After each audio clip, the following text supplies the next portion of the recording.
Gỡ động viên đội tuyển U23 Việt Nam trước ngày diễn ra vòng loại U23 châu Á 2024 bảng C tại Việt Trì, Phú Thọ.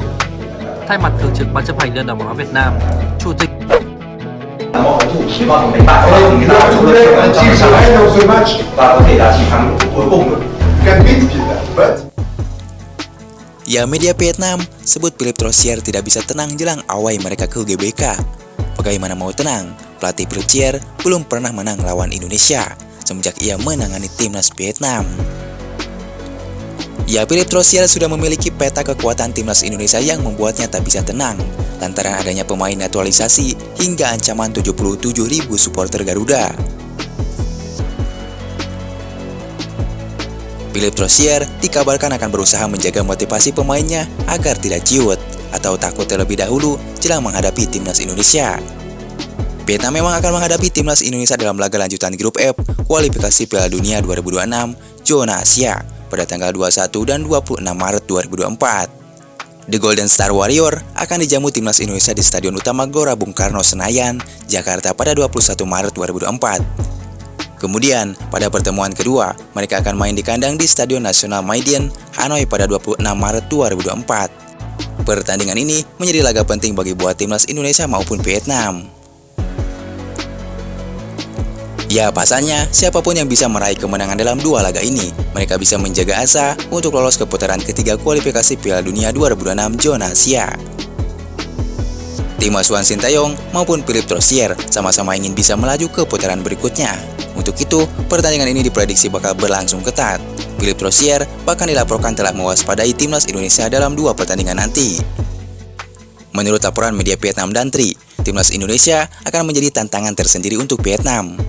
Pelatih asal Prancis itu menilai bahwa skuad Garuda tak akan menjadi lawan yang mudah buat Vietnam. Philippe Troussier mengatakan bahwa laga melawan timnas Indonesia memang tak akan mudah.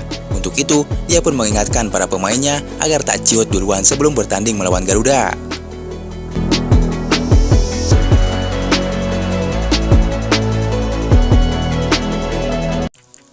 Pelatih asal Prancis itu juga mengatakan Vietnam akan menjalani laga tandang terlebih dahulu. Tentu, situasi ini tak mudah karena tim asuhan Sintayong diprediksi bakal tampil lebih percaya diri.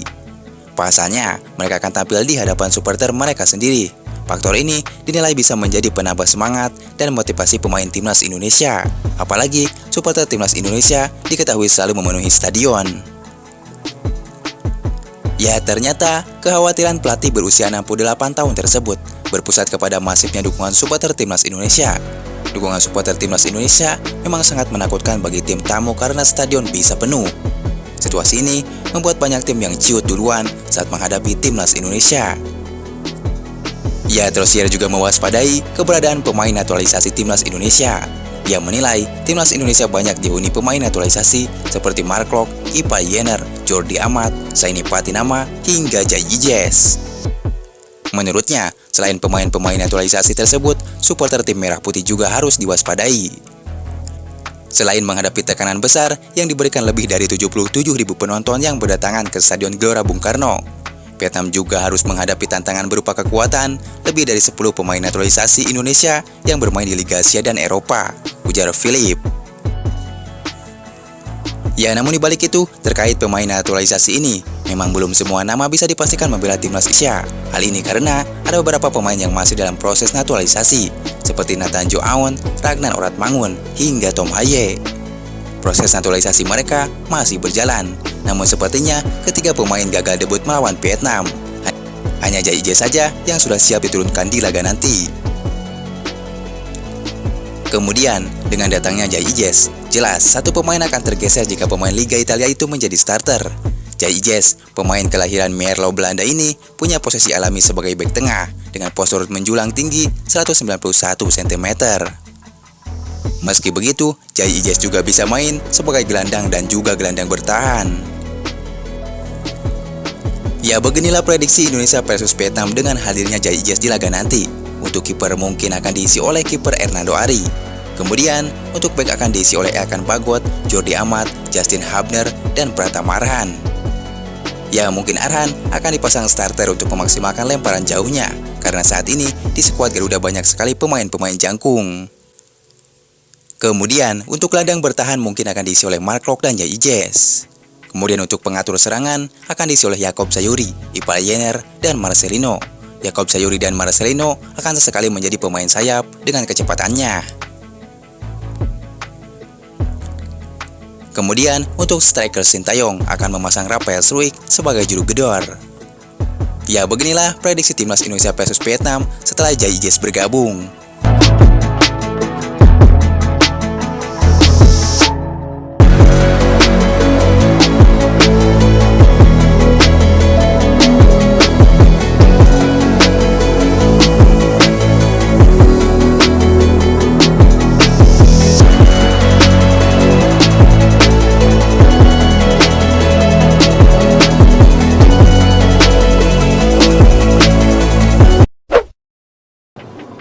Rizky Dwi, Vanu Lillipali, kerja sama dia dengan Floyd, dijaga oleh Salas. Oh, Lillipali punya ruang, Lillipali!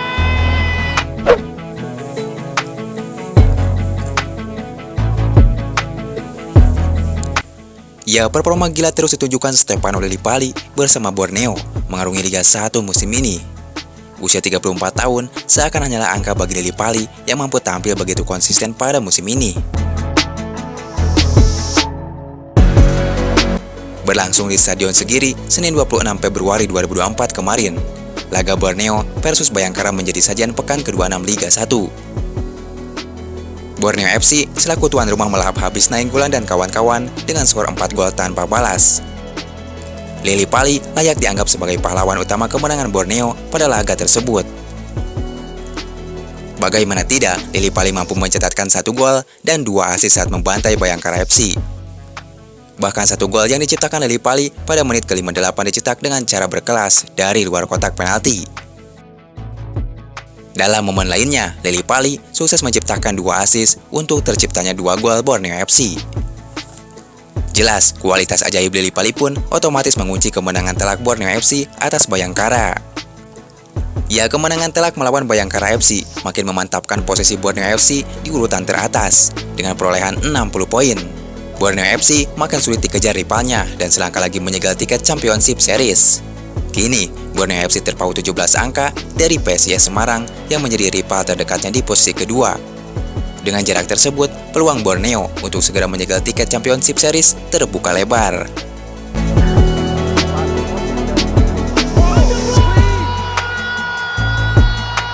Ya, kontribusi 1 gol dan 2 asisnya melawan Bayangkara membuat sang pemain makin dibicarakan pecinta timnas di tanah air. Lillipali sejauh ini tampil sangat baik dan konsisten bersama tim pesut Etam. Dilihat dari statistik, Lillipali nyatanya tak hanya jago mencetak gol, namun juga memberikan asis. Ya, pengaruh Lillipali terhadap permainan Borneo FC pun sangat besar terutama pada fase menyerang.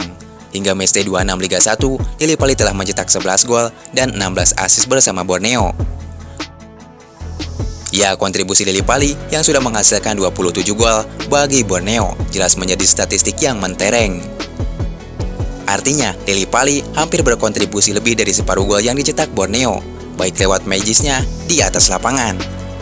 Statistik gila itu seakan menjadi bukti dari performa impresif yang diperlihatkan Lillipali pada musim ini. Menariknya, makin moncernya performa Lillipali, makin dekat pula agenda terdekat timnas Indonesia.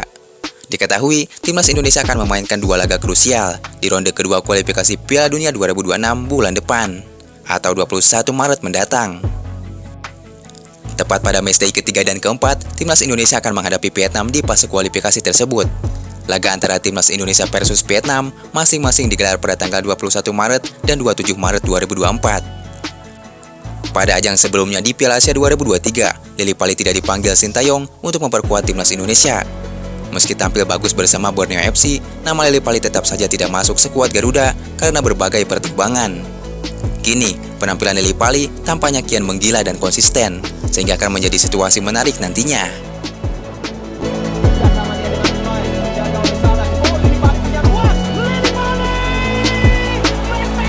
Ya, pertanyaannya, apakah Sintayong akan kembali memberikan satu slot tempat kepada Lillipali di timnas Indonesia?